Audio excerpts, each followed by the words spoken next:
दोस्तों पिछले कुछ हजार सालों में इंसान ने देखिए काफी ज्यादा तरक्की कर ली है, लेकिन इतनी ज्यादा साइंटिफिक तरक्की करने के बाद भी आज तक हम इंसानों को पृथ्वी जैसा कोई दूसरा ग्रह नहीं मिला है। रिसर्च के मुताबिक हमने पृथ्वी पर जन्म लिया, तब से हम लगातार एवोल्यूशन की प्रक्रिया से गुजरते आ रहे हैं और आज भी लगातार हम विकसित होते जा रहे हैं। और इसी एवोल्यूशन के जरिए हमने हर एक चीज सीखी है, खाने से लेकर कपड़े पहनने तक की हर चीज। पर आखिर मानव सभ्यता ने खाने की खोज कैसे की? मानव को कैसे पता चला कि वो मांसाहारी खाने को खा सकता है और उसके बाद वो आगे जाकर मांसाहारी से शाकाहारी में कैसे बदला? और आखिर हम इंसानों के पकाए हुए खाने को खाने की समझ कैसे आई? आज हम आपको हर एक चीज दोस्तों बड़ी डिटेल में बताने वाले हैं। बस आपसे रिक्वेस्ट है पूरी जानकारी के लिए इस वीडियो को दोस्तों एंड तक देखिएगा। और अगर आप हमारे चैनल पर पहली बार आए हैं तो प्लीज चैनल को सब्सक्राइब करके बेल आइकन प्रेस कीजिएगा, जिससे आने वाली वीडियोस के नोटिफिकेशन सबसे बिल्कुल भी मिस ना हो। दोस्तों इंसानों के खाने का एवोल्यूशन कैसे हुआ, ये जानने के लिए पहले जानवर और इंसानों की उत्पत्ति कैसे हुई, ये सारी बातें जाननी पड़ेंगी। तो चलिए भाई शुरुआत करते हैं। सबसे पहले जब धरती का निर्माण बिग बैंग की वजह से हुआ था, तब जीव जंतु, पेड़ पौधे, ये सब तो दूर की बात है, तब धरती पर पानी भी मौजूद नहीं था। जी हाँ, शुरुआत में लगभग सारे ग्रह एक बड़े से आग का गोला थे और धरती भी बिल्कुल वैसी ही एक बहुत बड़ा आग का गोला थी, बिल्कुल सूरज की तरह। उस वक्त धरती पर बस ज्वालामुखी हुआ करते थे जो लगातार फूटते रहते थे और ज्वालामुखी के लावा की वजह से धरती का ज्यादातर हिस्सा उसी से ढका हुआ रहता था। लेकिन समय के साथ धीरे धीरे ये जो लावा था ये सख्त होता गया और धरती बाहर से पहले सख्त हुई और फिर जाकर धीरे धीरे अंदर से सख्त होती गई। इसलिए माना जाता है कि आज भी धरती के अंदर बहुत ज्यादा गर्म लावा मौजूद है,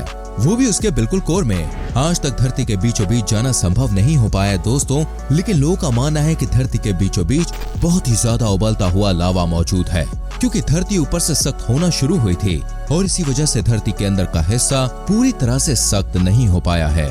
खैर, ज्वालामुखी की वजह से धरती पर बहुत ज्यादा धुआं भी होता था। धरती बिल्कुल किसी नर्क की तरह दिखती होगी, लेकिन दोस्तों जो धुआं था ना, इनकी वजह से धरती पर पहली बार बादलों की उत्पत्ति हुई और बादल में मॉइस्चर होता है और यही मॉइस्चर फिर बारिश की बूंदें बनकर धरती पर गिरा। लेकिन यह बूंद बहुत ज्यादा एसिडिक थी। एक प्रकार से आप कह सकते हैं कि एसिड की बारिश हो रही थी, वो भी बहुत ही ज्यादा हार्मफुल एसिड। लेकिन फिर यह बारिश की बूंदें सूख कर फिर से बादल बन जाती और ऐसे ही साइकिल चलती रही।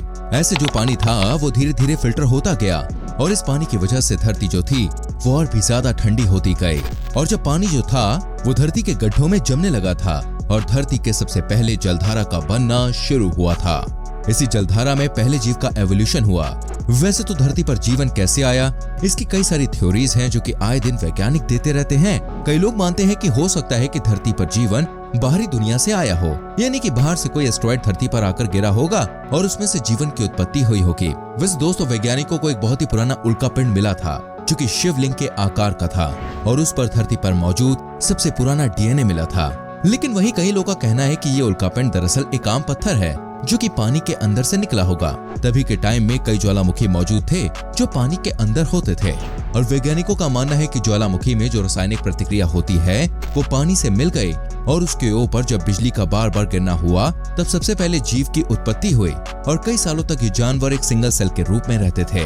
लेकिन फिर धीरे धीरे ये विकसित हुए और पानी में रहने वाले छोटे जंतु बन गए और फिर एक बहुत ही बड़ा बदलाव आया, जिसके बाद पानी में कई जीव रहने लगे और धीरे धीरे जब ये जीव खाने की तलाश में जमीन तक जाने लगे तो कई लाखों साल के एवोल्यूशन के बाद वो इतने काबिल हो गए कि वो जमीन पर भी रह सके और इसी में से थे कुछ इंसानों के पूर्वज। इसके बाद धरती पर दोस्तों कुछ ऐसा टाइम आया जब रेप्टाइल्स यहाँ पर राज किया करते थे, यानी कि डायनासोर। और पहले तो डायनासोर और बाकी रेप्टाइल्स मांसाहारी हुआ करते थे, लेकिन समय के साथ साथ वो शाकाहारी बन गए।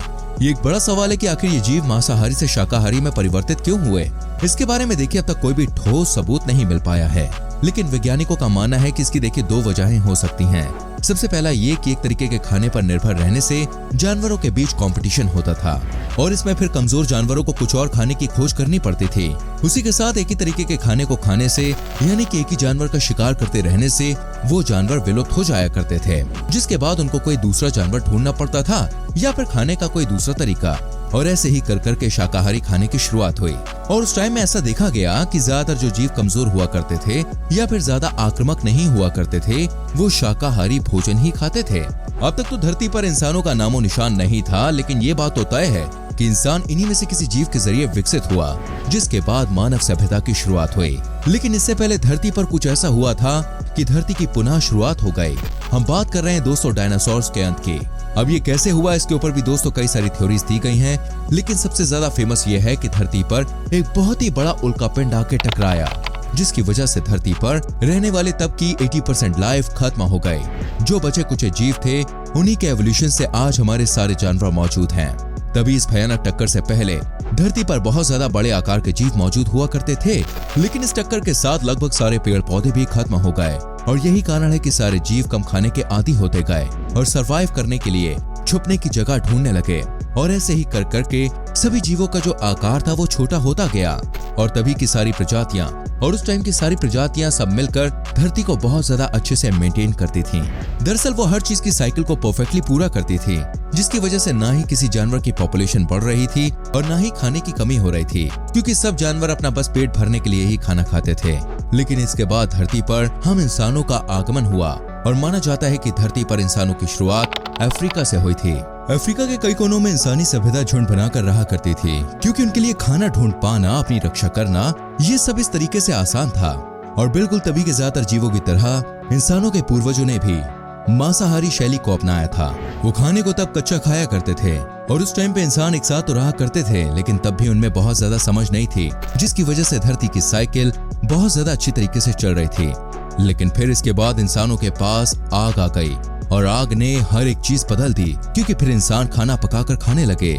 ऐसे में वो खाना ज्यादा स्वादिष्ट लगता था और इसी के साथ माना जाता है कि पका हुआ खाना खाने की वजह से इंसान का दिमाग बहुत ही स्पीड से विकसित हुआ। जितना उनका दिमाग पिछले 10,000 साल से नहीं हुआ था, उतना तो बस 5,000 सालों में ही हो गया, जिसकी वजह से इंसान प्रजनन भी काफी ज्यादा करने लगा और इंसानों की पॉपुलेशन भी बढ़ रही थी।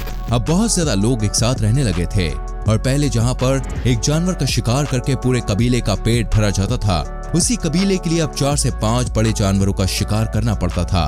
और खाने की कमी की वजह से धीरे धीरे इंसान हर जगह पर फैलने लगे और आप कह सकते हैं वो जहाँ भी जाते वह एक तरीके से मुख्य जानवर की कमी होने लगती, क्योंकि इंसान अब ना सिर्फ पेट भरने के लिए बल्कि अपने शौक के लिए खाना खाना शुरू कर रहा था। और देखते ही देखते इंसान रोजाना के तौर पर ज्यादा शिकार करने लगा। और आपको पता नहीं होगा दोस्तों, लेकिन प्राचीन काल में एक समय ऐसा आया था जब लगभग इंसानों की सारी सभ्यता खत्म हो गई और माना जाता है कि तब ज्यादा से ज्यादा 2 या 3 हजार इंसान ही दुनिया में बचे होंगे।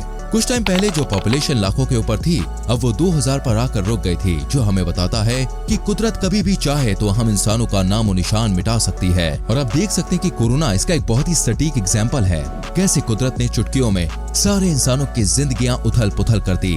और उस टाइम पे अगर ये 2-3 हजार इंसान सरवाइव नहीं कर पाते तो आज हमारी ये सभ्यता नहीं होती।